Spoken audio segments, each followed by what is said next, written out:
रसिकाहो नमस्कार.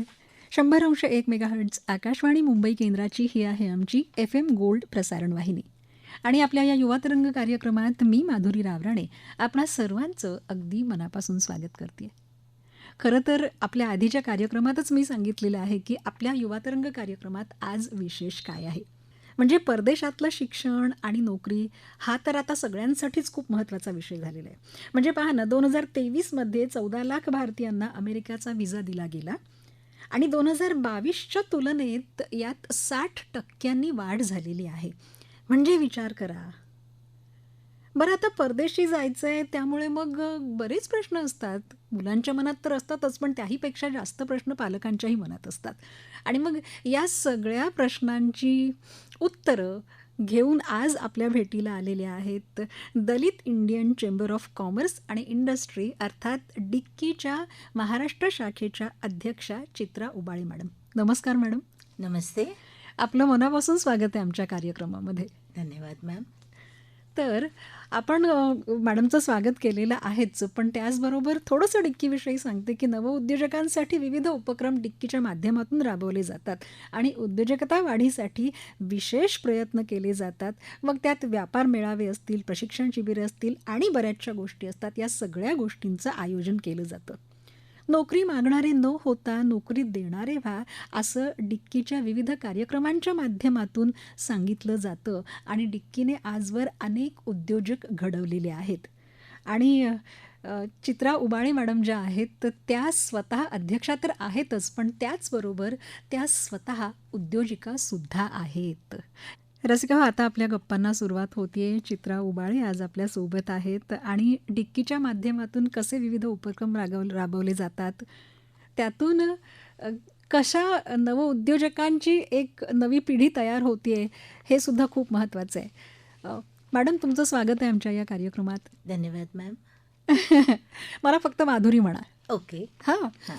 बरं, आत्ताच मी म्हटलं होतं की डिक्कीच्या विविध कार्यक्रमांच्या माध्यमातून असं सांगितलं जातं की नोकरी मागणारे न होता नोकरी देणारे व्हा आणि विविध कार्यक्रमांचं आयोजन केलं जातं.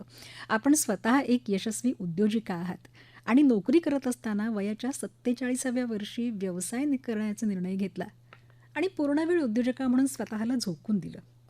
आपला इथपर्यंतचा प्रवास हा खरंच खूप प्रेरणादायी आहे. तुम्ही म्हणालात की अनेकांना माहिती आहे, पण तरीसुद्धा आम्हाला आज ऐकायला आवडेल. मी एका साध्या घरातून शिवाजी पार्कसारख्या ठिकाणी राहणारी व्यक्ती.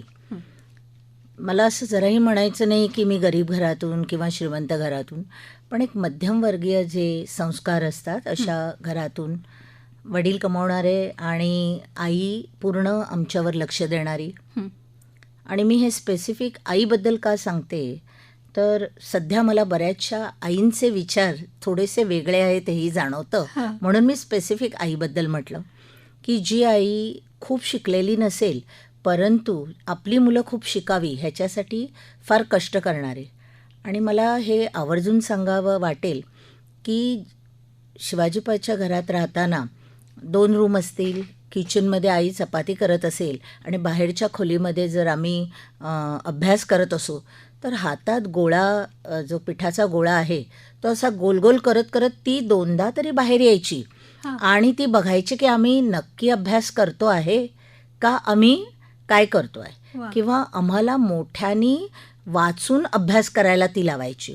त्या गोष्टीमुळे काय झालं की आम्हाला आमचं बोलणं, आमची वाणी, आमचं शब्दभंडार हे सगळं चांगलं झालं आणि त्यात आत राहून तिला कळायचं की आम्ही नक्की अभ्यास करतोय का आम्ही मजा करतोय. आणि ही आईची जी गोष्ट असल्यामुळेच जी मला पूर्णपणे पुढच्या आयुष्यामध्ये उपयोगी पडली. वा. आणि अशा तऱ्हेने मग एक मध्यमवर्गीय घरामध्ये जसं 21व्या वर्षी ग्रॅज्युएशन झालं की नोकरी करा, नोकरी झाली की लग्न करा, मग एखादं मूल झालं की मग होम लोन घ्या आणि हे सगळं कंप्लीट करेपर्यंत वयाची 47 वर्ष झाली. पण पहिल्या दिवसापासून हे डोक्यात होतं की आपल्याला बिझनेसमध्ये यायचं आहे.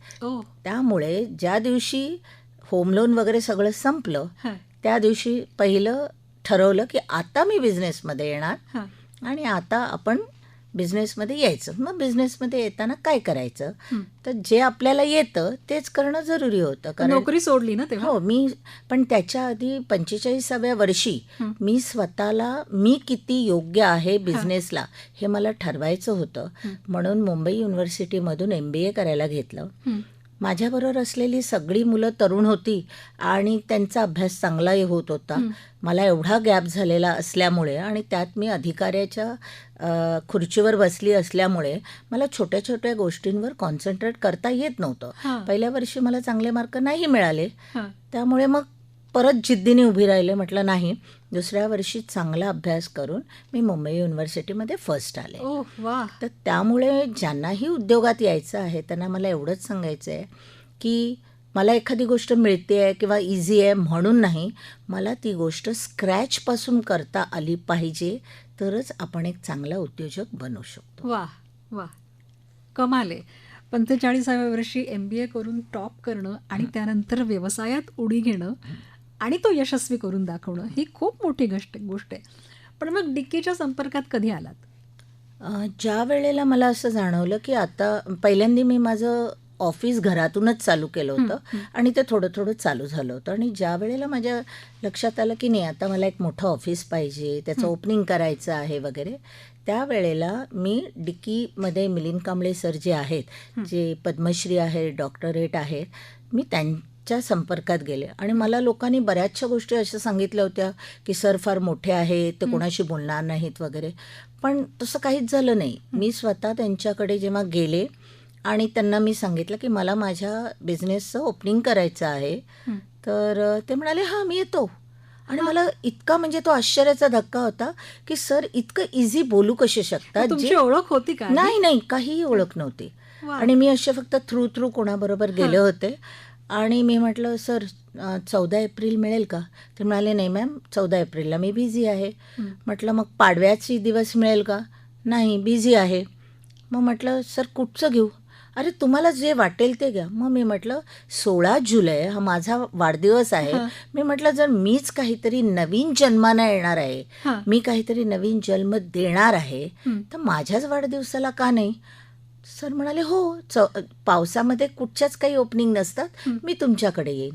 आणि तुम्हाला आश्चर्य वाटेल, त्या दिवशी एवढा धुवाधार पाऊस. 16 जुलै हा किती धुवाधार पावसाचा दिवस असतो माहिती आहे. पण सर स्वतः आले आणि त्यांनी माझ्या बिझनेसची ओपनिंग जे करायचं आहे ते केलं. आणि त्या दिवसापासून मात्र मी झपाट्याने डिक्कीमध्ये काम करायला लागले आणि मला जाणवलं की जर सरांसारखा एवढा मोठा माणूस जर एवढ्या गोष्टी करू शकतो, तर आपण कितीतरी छोटे आहोत.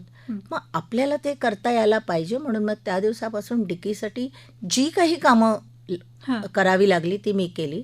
आणि आज मी डिक्कीच्या मुळेच म्हणजे USA जाते, कॉन्सिल जनरलच्या समोर बसू शकते.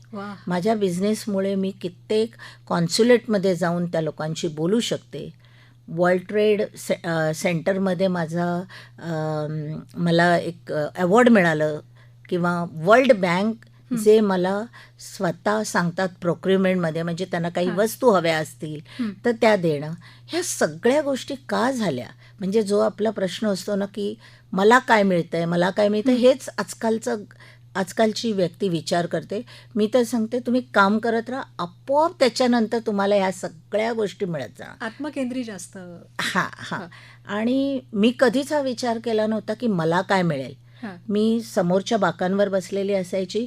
मला माहिती नाही कधी सरांनी आणि सीमा मॅम ज्या आहेत, ज्या आमच्या मेंटॉर आहेत, त्यांनी त्या समोरच्या बाकावरून मला स्टेजवर कधी आणलं हे मलाही कळलं नाही.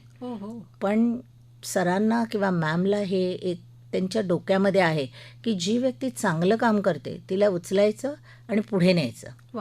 म्हणूनच मागच्या वर्षी किंवा त्याच्या मागच्या वर्षी जेव्हा अमेरिकेमध्ये आम्ही काम चालू केलं म्हणजे डिक्कीनी, तेव्हा त्याच्यामध्ये जाणाऱ्या व्यक्तीमध्ये मी होते.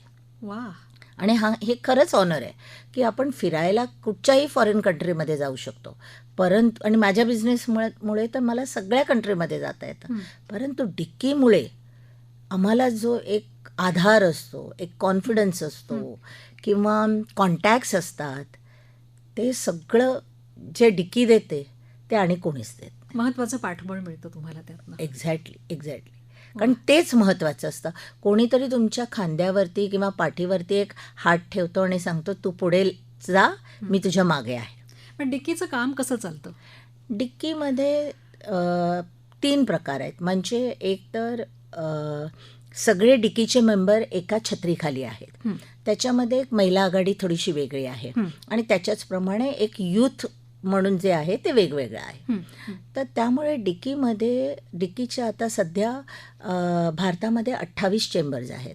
प्रत्येक स्टेटप्रमाणे चेंबर्स असतात. तिथे प्रेसिडेंट असतो, व्हाईस प्रेसिडेंट असतो आणि त्याच्या हाताखाली सगळे लोक असतात, म्हणजे हायरार्की वाईज.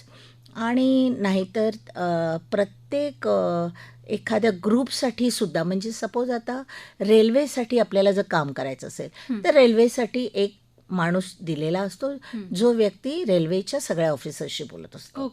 एखादा ॲग्रिकल्चर मिनिस्ट्रीशी बोलत, असं प्रत्येकसाठी वेगवेगळं पण असतं.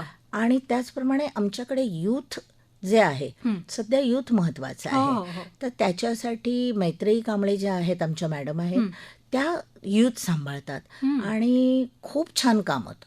आणि ह्या यूथ सांभाळण्यामुळे मला तुम्हाला खास सांगायला लागेल की जी डिक्कीची असीम नावाची जी स्कीम आहे, खास यूथसाठी आहे. असीम म्हणजे Ambedkar social innovation incubation mission. ही डिक्कीनी गव्हर्नमेंट ऑफ इंडियाकडून सँक्शन करून घेतलेली आहे. जे यूथ आहेत, ज्यांना काही ना काहीतरी चांगलं करायचं आहे, ज्यांच्याकडे चांगल्या आयडियाज आहेत, त्यांना गव्हर्नमेंट रिसर्च करायला दरवर्षी 10 लाख रुपये, असे 3 वर्षाला 30 लाख रुपये देतं. आम्ही आत्तापर्यंत कित्येक जणांना हे दिलेले आहेत पैसे. आणि हे व्हेंचर कॅपिटल फंड जो असतो त्यातून सुद्धा हा पैसा जातो.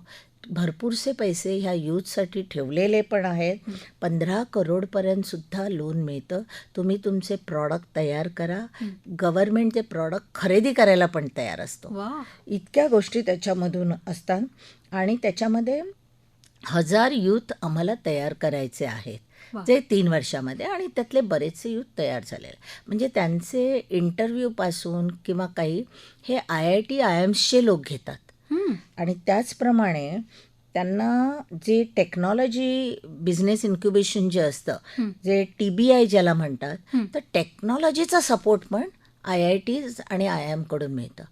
म्हणजे एखाद्या मुलाला काही करायचं आहे किंवा एखाद्या मुलीला काही करायचं आहे, त्याच्याकडे नवीन आयडिया आहे, तर माझ्याकडे कॅपिटल नाही म्हणून रडत बसू नका. शून्यातून सुरुवात करून देता तुम्ही.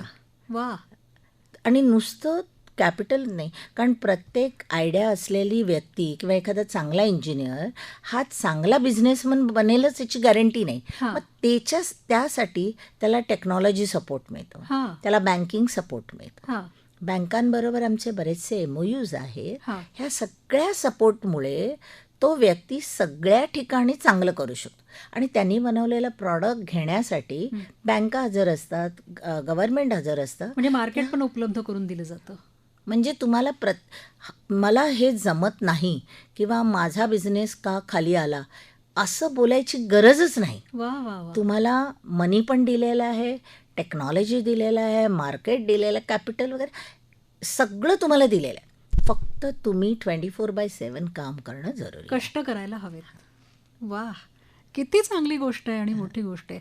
बरं, हे जे व्याज तुम्ही हे जे म्हणताय कर्ज दिलं जातं, याच्यासाठी व्याज पण खूप कमी असेल? फार कमी आहे. नंतर बरेचदा तुम्हाला काही पैसे गव्हर्नमेंट पण परत देतं. आणि त्यामुळे तुम्हाला तेवढा व्याजचा फटकाही बसत नाही. किंवा तुम्ही जे म्हणजे महिलांसाठी जेव्हा काही दिलं असतं तेव्हा अगदी 15 करोडपर्यंत सुद्धा लोन मिळतं महिलांना.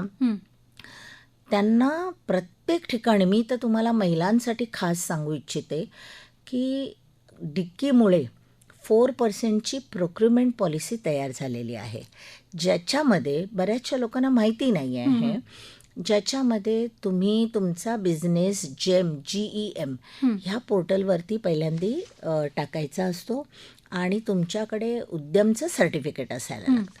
मग तुम्ही कुठच्याही टेंडरमध्ये तुम्ही अप्लाय करू शकता. आणि त्या टेंडरमधून जे मोठं जे कितीही रुपयाचं टेंडर असो त्यातला 4%चा भाग हा महिलेला आणि SC ST पुरुष महिलेला दिला जातो. ओ. म्हणजे तुम्हाला 100% बिझनेस मिळणारच आहे. आणि त्याचप्रमाणे तिथे जी फी लागते, म्हणजे इसारा रक्कम लागते, हां. अर्नेस्ट मनी लागतो, हां. तोही ह्या महिलांना भरावा लागत नाही. SC ST युवकांना भरावा लागत नाही. नंतर एखादी फी असते ती हां. भरावी लागत नाही. म्हणजे तुम्ही फक्त अप्लाय करणं जरुरी असतं. काय हवंय आणखी? आणि ह्याच्याही पुढे मी अजून एक सांगते की सपोज, म्हणजे अगदी साध्या भाषेत जर सांगायचं असेल तर एखादं टेंडर 1 करोडला सगळ्यात कमी रकमेला गेलं असेल आणि तुम्ही 1,15,00,000 टाकलं, म्हणजे 15% तुम्ही ते जास्त टाकलं. अशा वेळेला गव्हर्नमेंट तुम्हाला सांगतं की बाबा बेस प्राईस कमीत कमी रक्कम 1 करोड आहे. तुम्ही 1 करोडला देऊ शकत असाल तर तुम्हाला 4% आम्ही द्यायला तयार. म्हणजे तुमचं टेंडर निघून जात नाही. बाकीच्या लोकांना 1 करोड आणि 1,00,000 जरी टाकलं तरी ते निघून जातं, चान्स गेला. इथे तसं नसतं.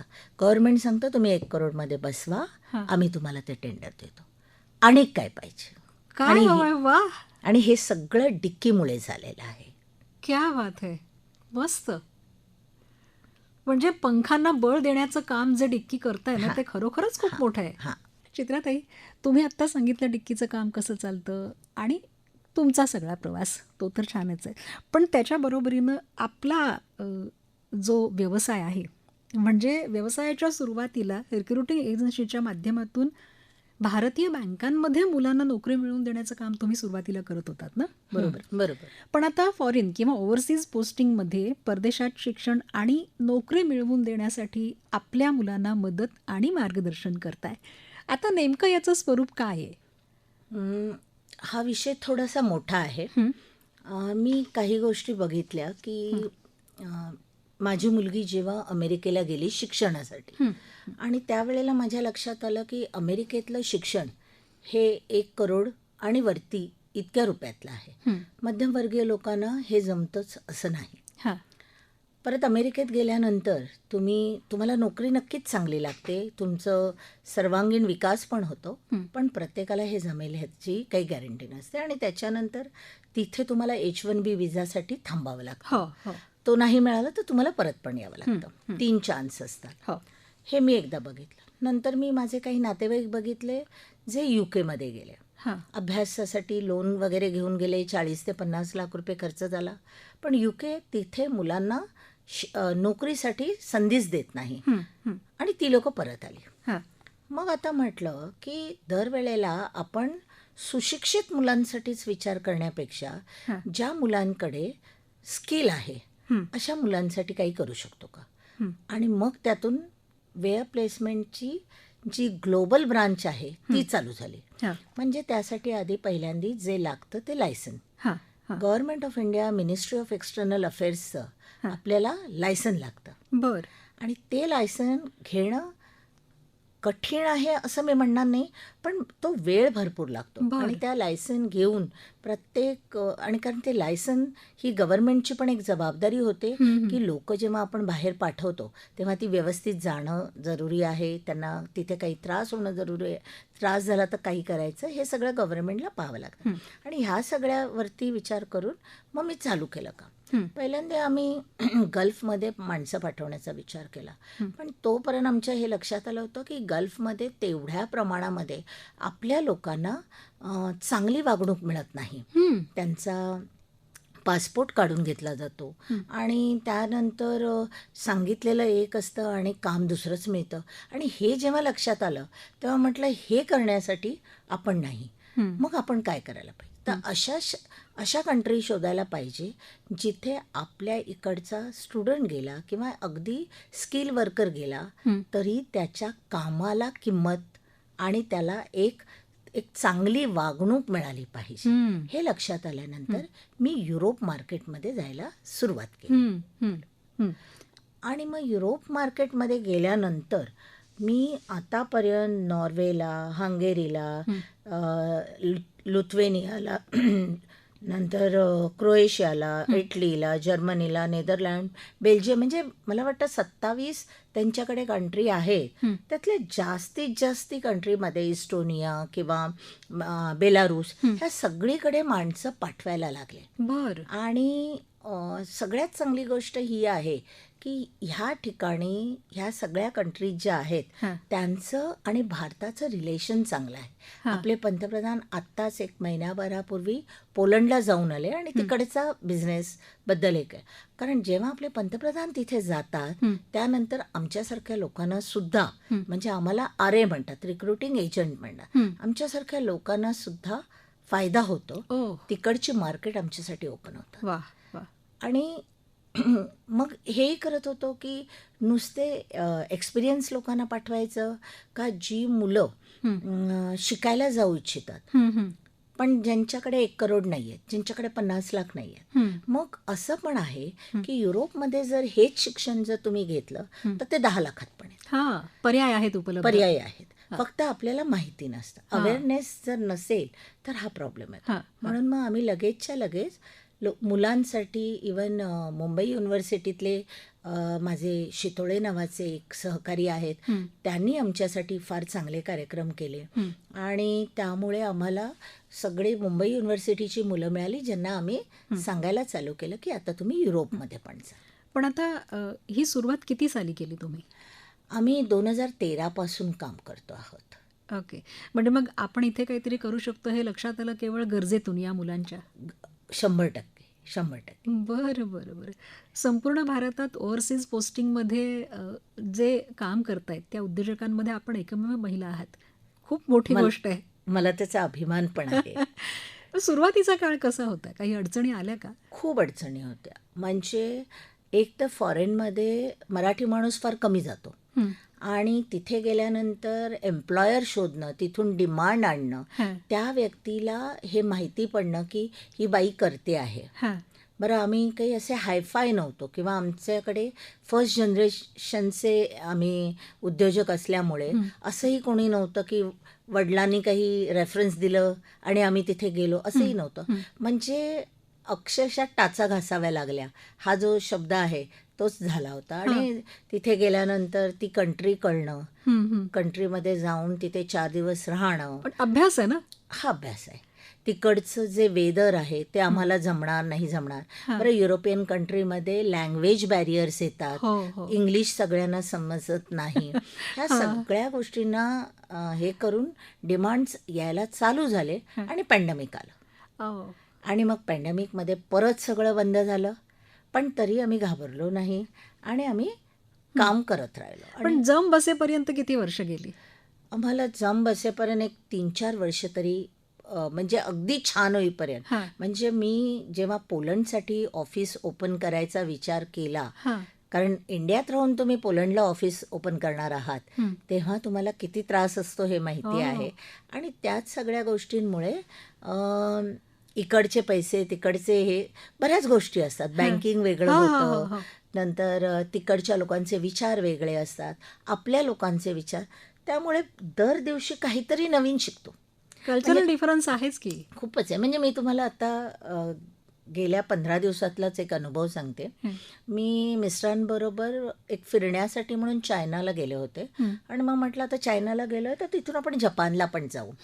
आणि हे म्हणाले हां ठीक आहे, पण जपानचा खर्च तू करायचा. म्हटलं नाही, जरा थांबा, मला जे जपानमधून बिझनेस मिळाला तर नक्की करेन. आणि तिथे जपान पाहताना किंवा चायना पाहताना आमच्या डोक्यात एवढंच होतं की हे देश कसे पुढे आहेत किंवा बुलेट ट्रेन म्हणजे काय. कारण आपल्याकडे बुलेट ट्रेन कधी येईल माहिती नाही, त्यात आपण बसू की नाही हेही माहिती नाही, पण तिथे आहे तर आपण ते बघून येऊया. म्हणजे केल्याने देशाटन जे आपण म्हणतो, त्यामुळे आपल्याला एक्सपिरियन्स मिळतो. आणि त्याप्रमाणे आम्ही जपानमध्ये जेव्हा गेलो तेव्हा मला म्हणजे हे सांगणं जरुरी आहे की तिथे 0% अनएम्प्लॉयमेंट आहे. तिथे सगळे लोक काम करत आहेत. आणि जेव्हा मी लोकांना सांगितलं की मी अशा बिझनेसमध्ये आहे तर त्यांनी माझं स्वागत केलं की अरे मॅडम या, आम्हाला तुमची गरज आहे, अशा तऱ्हेने. आणि मी तिथे 2 मीटिंग केल्या, त्यातल्या एकाबरोबर तर माझे इंटरव्ह्यू स्टार्ट झालेले आहेत आणि जपानमध्ये त्या लोकांना म्हणजे दोन्ही तऱ्हेची लोकं हवी आहेत. आता माझे जे इंटरव्ह्यू चालू आहेत ते सगळे IT टाईपचे आहेत. हां. 1 करोडच्या वरती सॅलरी असलेले हं. इंटरव्ह्यू आहेत. पण तुम्हाला मला सांगायला आवडेल की तिथे असलेल्या लोकांना हं. छोट्यातली छोटी मदत करण्यासाठी सुद्धा माणसं हवी आहेत. ओह! म्हणजे एखादी श्रीमंत बाई आहे किंवा श्रीमंत पुरुष आहे हं. आणि त्याच्याशी बोलायलाच कोणी नाही आहे. हां. तर अशा वेळेला 1 तासासाठी तू ये, माझ्याशी फक्त गप्पा मार आणि पैसे ओह! घेऊन जा. किंवा मला एखाद्या मॉलमध्ये जायचं आहे, मी हं. गाडी चालवायला रेडी आहे. हां. पण मला तिथे गेल्यानंतर मी घातलेले कपडे चांगले आहेत की नाही, मला ते फिट झाले आहेत की नाही, हां. मला ते कसे दिसतात, हां. हे सांगायला माझ्याकडे कोणी नाही आहे. त्यामुळे तू ये, मी चांगले 4 कपडे हां. घेतो आणि मला तू फक्त गाईड कर की हे कपडे चांगले आहेत की नाही. ह्याच्यासाठी पैसे मिळतात. आई गं! कमालीचं आहे हे सगळं. आता तुम्ही मला सांगा, हां. आपल्याला भारतामध्ये सगळ्यात जास्ती काय आहे? लोकसंख्या आहे. लोकसंख्या हां. आहे. मग ह्या लोकसंख्येला जर आपण त्या तऱ्हेने फिरवलं हां. आणि आपल्या लोकसंख्येला जपानसारख्या ठिकाणी पाठवलं आणि जपान आणि इंडियाचं अगदी चांगलं रिलेशन आहे. हं, हं. मी सगळ्यात तुम्हाला मजेशीर गोष्ट सांगते, हं. अमेरिकेतली. हं. अमेरिकेमध्ये जेव्हा मी गेले होते, हं. म्हणजे जेव्हा मी फ्लाईटमध्ये होते, तेव्हा मी बघितलं की असे पुढे ना फ्लाईटमध्ये एक 4 पाळणे ठेवले होते हं, हं. आणि त्यात लहान बाळं झोपली होती. हां. अगदी म्हणजे 1 वर्षाच्या आतली. आणि काही एक 50-55 वर्षातल्या आई टाईपच्या किंवा आजी टाईपच्या बायका तिथे हं, हं. होत्या. हं. मध्येच उठत होत्या, हे करत होत्या. आणि मग मी म्हटलं की एवढी बाळं कुठे जात आहेत वगैरे. हं. मग मी चेक केलं, कारण माझा नेहमी लक्ष बिझनेस रिलेटेडच असतो. हां. मग मला कळलं कित्येक महाराष्ट्रीयन आणि साऊथ इंडियन बायका ज्या बँकेतून व्हॉलंटरी रिटायरमेंट घेतलेलं आहे, हां. त्या ह्या बायका आहेत. हां. ज्या इंग्लिश चांगलं बोलू शकतात, हां. ज्यांना संस्कारसाठी रामरक्षापासून सदा सर्वदा सगळं बोलता येतं, हां. ज्या चांगलं जेवण करू शकतात, ह्या बायका आणि सगळ्यात तंदुरुस्त आहेत, बरं. ज्यांच्याकडे अमेरिकेचा विजा घेण्याची, कारण अमेरिकेचा विजा 15,000त होय. मिळतो, हं. तो घेण्याची कपॅसिटी आहे ज्यांना. अशा बायका अमेरिकेत जातात हं. आणि ज्या अमेरिकन जोडप्यांना, महाराष्ट्रीयन असो, गुजराती असो, साऊथ इंडियन असो, ह्या जोडप्यांना बाळ होतं, हां. त्यावेळेला त्या बाळाची काळजी घेणं. हां. किंवा एखाद्याचं मूल 2 वर्षाचं, 3 वर्षाचं आहे, तर त्याला संस्कार वर्ग तिथे मिळत नाहीत, हां. तर ह्या बायका त्यांना संस्कार शिकवण्यासाठी ओह! जातात. म्हणजे म्हणजे त्या केअरटेकर कामवाली म्हणून नाही. जात नाहीत. हां. तर एक आईची जी जागा असते, हां. त्या तिकडचे जे IT नोकरी करणारे नवरा बायको असतात, हां, हां. एखाद्याची आई असते, नसते, किंवा एखाद्याची आई येण्याच्या परिस्थितीमध्ये नसते, हां. शारीरिक असते. अशा वेळेला त्यांची ही इच्छा असते की माझ्या होणाऱ्या मुलाला एखादं संस्कार चांगला मिळावा किंवा मी गरोदर असताना त्याच्यावरती एक चांगले संस्कार व्हावे, हं, हं. त्यामुळे दररोज काही प्रार्थना बोलल्या जाव्या, हं. ह्याच्यासाठी ह्या बायका जातात. म्हणजे हे सुद्धा एक नवीन दालन ओपन झालेलं आहे. वाह! कमाल आहे. म्हणजे खरं तर आज आपण परदेशातलं शिक्षण आणि नोकरी या विषयावर जास्त भर देणार आहोत. पण हा पण एक वेगळा पैलू आहे. खूप मोठी गोष्ट आहे. आता सगळ्यात महत्त्वाची गोष्ट अशी आहे की गेल्या काही वर्षात शिक्षण आणि नोकरीसाठी बाहेर जाणाऱ्यांचं प्रमाण वाढलेलं आहे. गेल्या 10 वर्षात हे प्रमाण नेमकं कसं राहिलं आहे? म्हणजे मुलांच्या अपेक्षा वाढल्या आहेत, वाढत्या स्पर्धेचा परिणाम आहे, का ज्ञानाच्या कक्षा रुंदावल्या आहेत आणि मग शिक्षणाविषयीच्या वेगवेगळ्या गोष्टी आहेत, काय सांगाल? इथे मला तुम्हाला सांगू इच्छिते मी की आपल्याकडे जशी चांगली कॉलेजेस आहेत, हां. तशीच अमेरिकेमध्ये, युरोपमध्ये किंवा UK त्यांनी तयार केलेलं आहे. मी ऑस्ट्रेलियाकडे त्या मानाने गेलेली नाही, त्यामुळे माझे तिकडचे विचार थोडे कमी आहेत. हं. आणि इथे गेलेले आहे.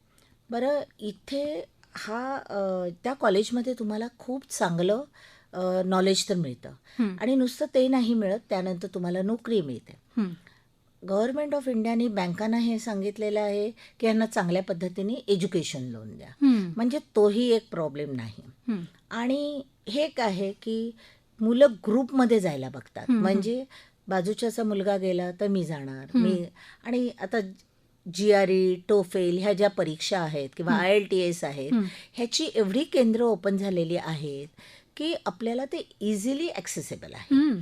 आणि त्यामुळे पण मुलं जातात. हं. सगळ्यात महत्त्वाचं म्हणजे की पूर्वी जेव्हा एखादी व्यक्ती 20 वर्षापूर्वी जायची हं. तेव्हा फोन नसायचा किंवा व्हॉट्सअप नसायचं, व्हिडिओ कॉल नाही व्हायचे. त्यामुळे आई पण मुलांना पाठवायला जरा काचकूच करायची. हं. आता तसं नाही आहे. तुम्ही सकाळी संध्याकाळी कधीही आपल्या मुलांशी बोलू शकता. हं, हं, परत तिथे गेल्यानंतर तुम्हाला इंडियन जेवण मिळतं. हां. जिथे तिथे तुम्हाला म्हणजे तुम्हाला आश्चर्य वाटेल, जपानमध्येच लेटेस्ट मी तुम्हाला सांगते, एका ठिकाणी मी गेले, जे ठिकाण जमिनीपासून 1500 मीटरवरती होतं. हं. हां, तिथे गेल्यानंतर सुद्धा आम्हाला तिथे इंडियन जेवण मिळालं. वाह! म्हणजे तुम्ही घरापासून दूर आहात हां. किंवा तुम्हाला काही त्रास होत आहे असलं काहीही होत नाही. हां. त्यामुळे प्रत्येक गोष्ट इतक्या इझिली झाल्या आहेत आणि एवढ्या संधी बाहेर आलेल्या आहेत. नंतर AI मुळे बऱ्याचशा गोष्टी झालेल्या हं, हं, आहेत. हं. आणि सगळ्यात महत्त्वाचं, इंडियन मुलं एक्स्ट्रॉर्डिनरी हुशार आहेत. वाह! आपली मुलं एवढी हुशार आहेत. हां. बरं, त्यांना बाहेर गेल्यानंतर घरामध्ये स्वतःचं एक ग्लास पाणी पण उचलत नसतील, पण बाहेर गेल्यानंतर त्यांना हे पक्कं माहिती आहे की आपल्याला हे सगळं करायचं. कष्ट आहेत, हां, हां. पण त्यांना हे सगळं माहिती आहे हां. की आपल्यालाच जेवण करायचं आहे, आपल्यालाच अभ्यास करायचा आहे, आपल्या आईबाबांनी किती कष्टाने पाठवलं आहे. आणि त्यामुळे ही मुलं तिथे जातात, हं. नवीन नवीन संधी मिळतात. हां. कॉलेजमध्ये पहिले येतात, दुसरे येतात हां. आणि तिकडे त्यांच्या पंखाला आपण एवढं बळ दिलेलं असतं हां. की उडू लागतात. वाह! वाह! तर परदेशी शिक्षण आणि नोकरी या विषयासंदर्भात आपण बोलतोय चित्रा मॅडमसोबत आणि त्यांनी बऱ्याचशा गोष्टी सांगितलेल्या आहेत. मॅडम, आत्ता तुम्ही बोललात की कशा तऱ्हेनं लोन दिलं जातं, कशा सगळ्या गोष्टी असतात. अर्थकारण खूप महत्त्वाचं आहे याच्यामध्ये. आता कोणत्या देशांमध्ये जाणं जास्त खर्चिक आहे आणि कोणत्या देशांमध्ये जाणं तुलनेनं कमी खर्चिक आहे, आणि जे एज्युकेशन लोन जे आहे हे कोणाला मिळू शकतं, काय निकष आहेत त्याला? हा फार चांगला प्रश्न आहे. कारण सगळीकडे घोडं अडतं कुठे, तर पैसा, होय, अर्थकारण. होय. आम्हाला कितीही चांगले मार्क असून दे, परंतु जर आम्हाला घरामध्ये पैसे नसतील तर काय करायचं. हं, हं. सगळ्यांना स्कॉलरशिप मिळते असंही नाही. स्कॉलरशिप मिळाली तर नक्कीच चांगलं आहे. हां. परंतु ह्याचसाठी गव्हर्नमेंटनी सगळ्या नॅशनलाइज बँकांना सांगितलेलं आहे की मुलांना लोन द्या. 30 लाखापर्यंत लोन आपल्याला मिळू शकतं. सगळ्यात महत्त्वाची बँक म्हणजे स्टेट बँक ऑफ इंडिया, तर हे लोन करायला नेहमीच उत्सुक असते. मुलींना लोनच्या रेट ऑफ इंटरेस्टमध्ये अर्धा% कमी असतो, बरं. मुलांना 10% जास्ती असतो. आणि हे लोन इतकं इझी आहे की 2 दिवसात किंवा 3 दिवसात सुद्धा आपल्याला मिळू शकतं. बरं. हे लोन तुम्हाला लगेच फेडायचं नसतं.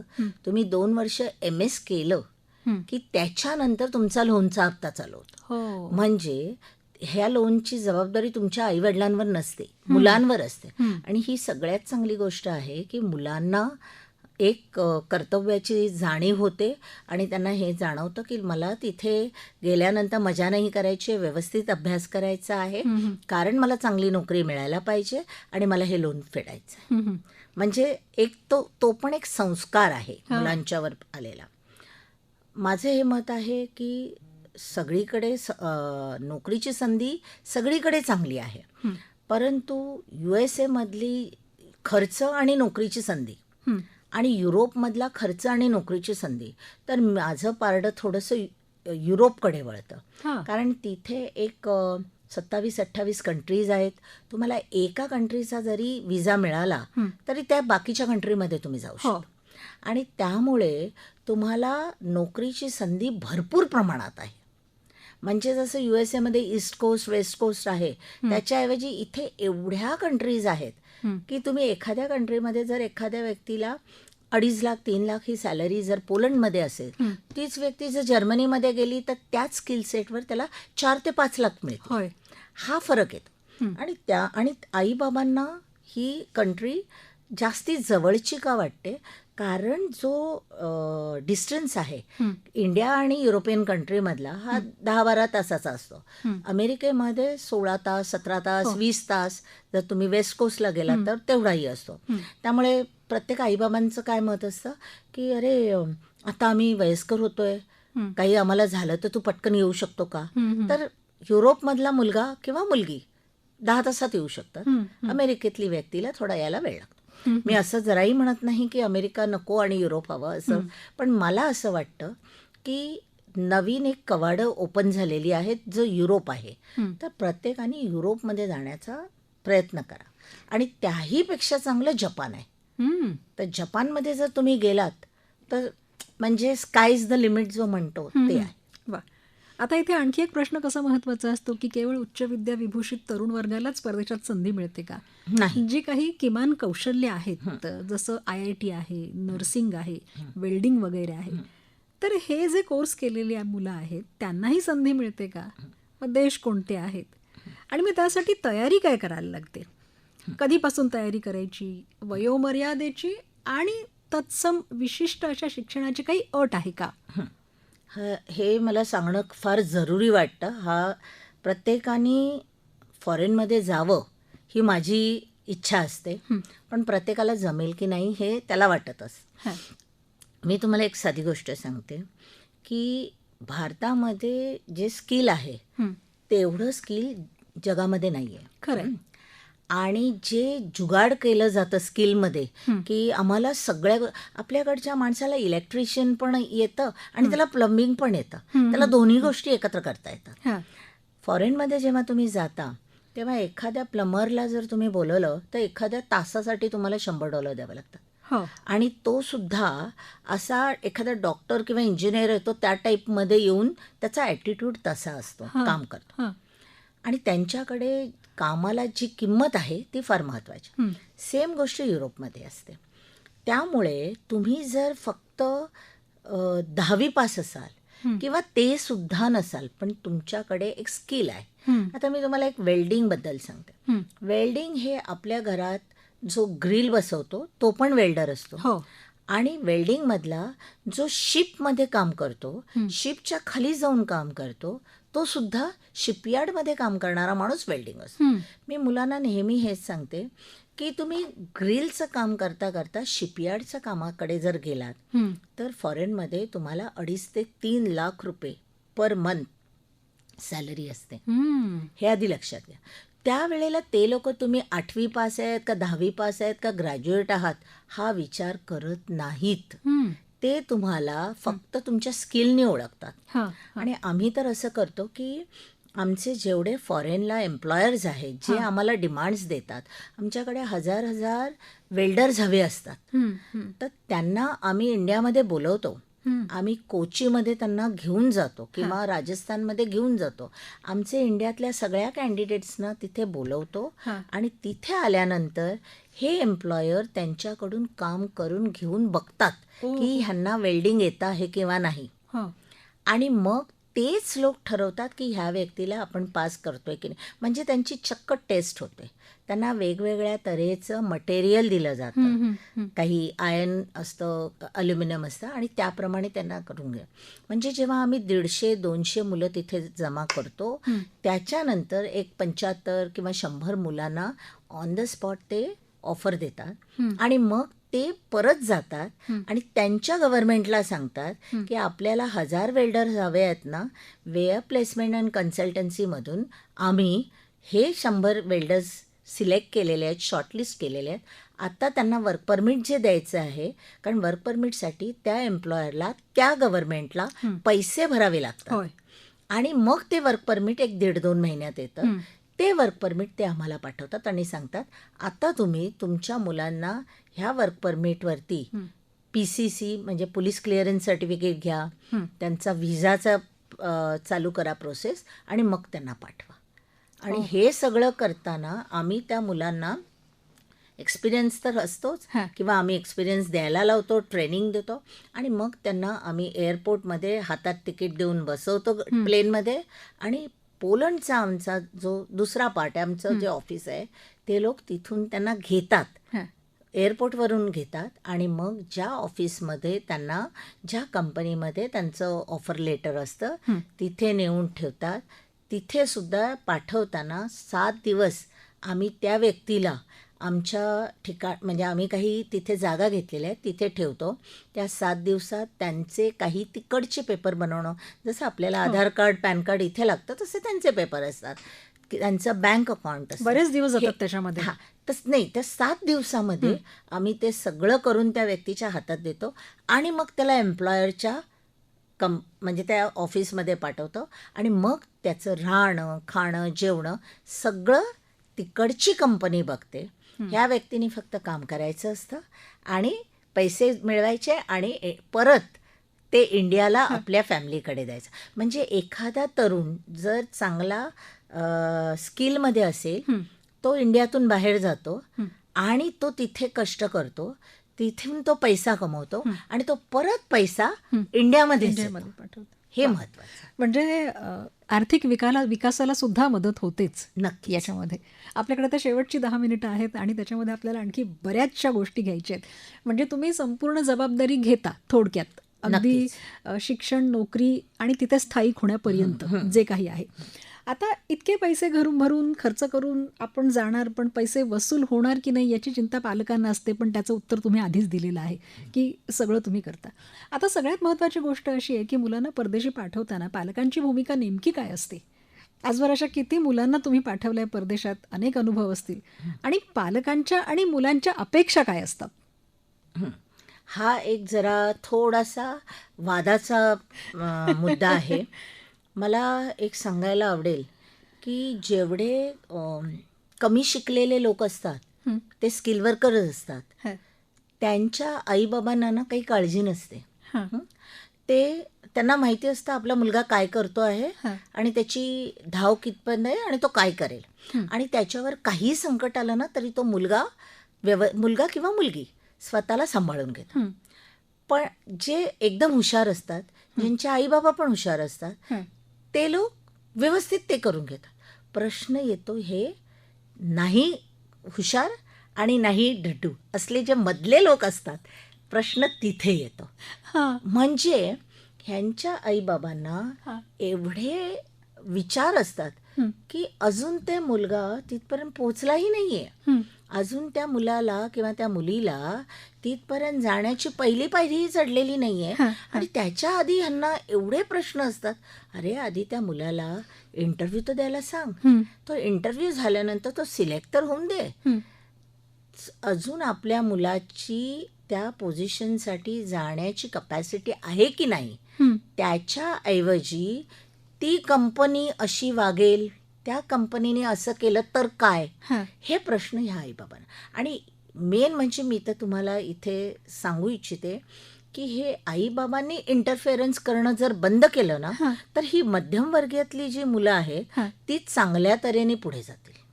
महत्वाची गोष्ट आहे. त्यामुळे ते एक फार जरुरी आहे. अगदी शेवटची 5 मिनिटं आहेत. हल्ली नेटच्या माध्यमातून किंवा सोशल नेटवर्किंग साईट्सच्या माध्यमातून व्हिडिओ उपलब्ध असतात, सगळ्या गोष्टी असतात. घरातलं कोणीतरी असतं, मित्रपरिवारातलं कोणीतरी बाहेर असतं, मुलं मार्ग निवडतात बाहेर जायचा.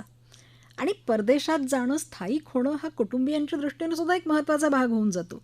अशा वेळेस मार्गदर्शन, समुपदेशन किती महत्त्वाचं आहे? मुलांवर किती प्रमाणात विश्वास ठेवावा आणि यात रिस्क किती आहे? मी पहिलं तुम्हाला रिस्कबद्दल सांग. माझ्या माहितीप्रमाणे प्रत्येक गोष्टीत रिस्क असते. तुम्हाला गाडी चालवायची आहे, रिस्क आहे. तुम्ही जन्म घेतला, तुम्हाला श्वास घेता आला नाही आला तर रिस्क आहे. त्यामुळे रिस्क ही प्रत्येक ठिकाणी आहे. पण तुम्ही त्या रिस्कवर मात कशी करता हे प्रत्येकावरती अवलंबून आहे. त्यामुळे तुमच्याकडे जर डॉक्युमेंट्स बरोबर आहेत, तुम्हाला तुमचं नॉलेज बरोबर आहे, तुम्ही एक प्रॉपर सोर्समधून जात आहेत, जसे आमच्यासारखे लोक जे RA आहेत, रिक्रुटमेंट एजंट आहेत, ज्यांना गव्हर्नमेंटनी सर्टिफाय केलं आहे, अशा लोकांतर्फे तुम्ही जात असाल तर रिस्क 0 आहे.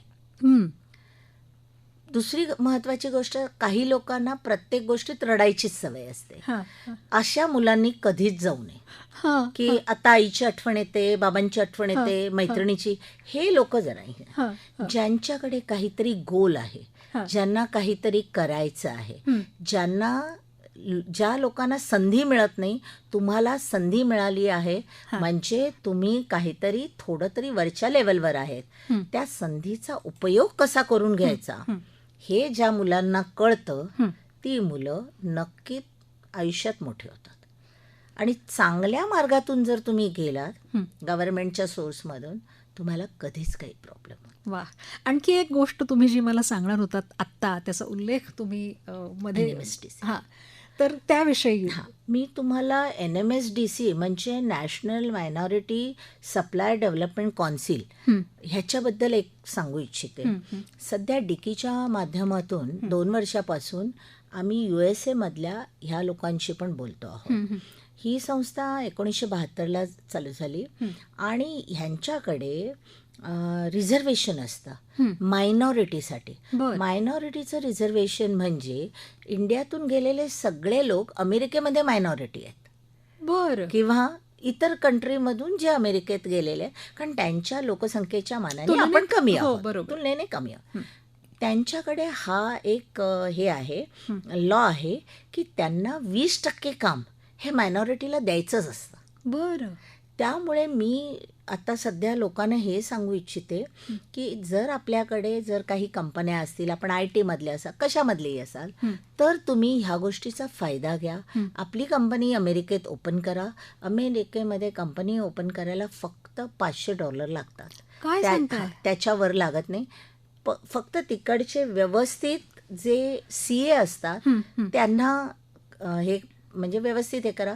तुम्हाला तिथे कंपनी खोलण्यासाठी फक्त एक ॲड्रेस लागतो. हं, हं. तो ॲड्रेस CAचाच पोस्टबॉक्सचा ॲड्रेस असतो. हं. म्हणजे तुम्हाला तिथे जरासुद्धा ऑफिस घेण्याची गरज नाही. हं. पण तुम्ही अमेरिकेचं जर काम केलं तर तुम्हाला इतर देशामध्ये सुद्धा काम इझिली मिळतं. वाह! काय छान माहिती सांगितली आहे तुम्ही. आणि हा शेवटचा तर रामबाण. पंचपॉईंट. अरे वा, मस्तच. खूप सुंदर. अगदी शेवटचं 1 मिनिट राहिलेलं आहे. आता निघता विषय तसा खूप महत्त्वाचा आहे. परदेशातलं शिक्षण, नोकरी या संदर्भात मुलांना आणि त्यांच्या पालकांना काय सांगाल? मी पहिल्यांदा मुलांना सांगण्यापेक्षा, कारण मुलांना सगळं माहिती असतं, त्यांना हां. सांगण्याची तेवढी गरज नाही. हां. मी त्यांच्या पालकांना एवढंच सांगू शकते की मुलांवर पहिल्यांदा खूप विश्वास ठेवा. हं. ते जर काही सांगता आहेत हां. की आम्हाला हे करायचं आहे वगैरे, तर ते त्याला करायला द्या. हां. भलं चुकेल, हं. थोडंसं तुम्हाला सपोर्ट करणं त्यांना जरुरी आहे, हं. पण तुम्ही त्यांना पदराखाली ठेवू नका. हां. कारण होतं काय माहिती आहे, 2 तऱ्हेने आई बाबा मुलांचं म्हणजे जे काही मुलं वाईट मार्गाला लागतात किंवा काही चांगले उडत नाही, ह्याला मेन कारण आई असते. वडील तर नोकरी करण्यामध्ये बाहेर असतात, पण आई जी असते हं. ती जर त्या मुलाच्या मागे व्यवस्थित उभी राहिली हं, हं, हं. तर ते मूल नक्की बाहेर जाणार, हं. चांगलं काम करणार आणि कधीही चुकीचं वागणार नाही. हं, हं, हं. मुलांना कधीच हे सांगू नका की तू असं करू नको, तसं करू नको. हं. फक्त ह्या मुलांना भरपूर वाचनाची सवय लावा. हं. त्यांना व्यवस्थित खाण्यापिण्याची सवय, हं. व्यवस्थित सकाळी उठण्याची सवय हं, हं, हं, हं. आणि त्यांचा आळशीपणा घालवा. तो आईच्या हातात असतो. हां, हां. मुलं नक्की उडणारच, कारण त्यांच्यामध्ये एवढी ताकद आहे हां. की उडण्यासाठीच ती बनलेली आहेत. वाह! त्यांच्या पंखांना बळ द्या. हो, 100%. वाह! खूप सुंदर. चित्राताई, आज तुम्ही इथे आलात आणि इतका महत्त्वाचा विषय आहे ना, खरं तर हा 2 तासात नाहीच आटोपणार. बरेचसे प्रश्न असतात, पालकांच्या मनात आहेत, मुलांच्या मनात आहेत आणि जे ऐकणारे श्रोते आहेत ज्यांना काहीच माहीत नाही, त्यांचंही कुतूहल जागं झालंच या निमित्ताने. पण तुम्ही अनेक प्रश्नांची उत्तरं अशी खूप छान दिली. म्हणजे असं वाटतंय की आता हो, सोपं आहे, खूप सोपं आहे. आम्हीही करू शकतो, हा विश्वास त्यांच्याही मनात नक्की निर्माण झाला असेल. आणि तुम्ही आलात आणि ही अतिशय उत्तम अशी माहिती आमच्यापर्यंत पोहोचवलीत, त्यासाठी तुमचे मनापासून आभार. आणि तुमच्या पुढच्या कारकिर्दीसाठी, व्यवसायासाठी आमच्याकडून खूप साऱ्या शुभेच्छा. Really thanks. आणि मलाही तुम्ही इथे बोलवलं आणि माझे काही जे विचार होते ते मांडायला दिले, त्याबद्दल नक्की धन्यवाद. धन्यवाद.